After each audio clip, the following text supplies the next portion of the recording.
Benvenuti al meteo. Tempo ancora instabile anche nella giornata di sabato 24 agosto, ma diamo uno sguardo più approfondito alla previsione. Sul Veneto avremo occasionali acquazzoni sui monti che localmente potranno sconfinare fin verso le pianure limitrofe, alternandosi comunque a pause più asciutte e anche maggiormente soleggiate. Il tempo risulterà più stabile sulle aree costiere. Temperature minime tra 19 e 23 gradi, massime invece tra 29 e 31 gradi.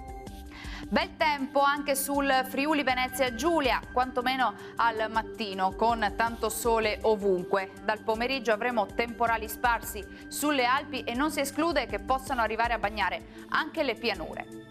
Temperature minime tra 21 e 24 gradi, massime oscillanti invece tra i 30 e i 31 gradi. Uno sguardo infine al Trentino Alto Adige, dove sarà buono al mattino, poi più nubi anche con qualche precipitazione a carattere sparso, come vediamo. Temperature minime sui 18 gradi, massime invece tra 29 e 30 gradi circa. Bene, dal meteo di Antenna 3 per ora è tutto. Arrivederci.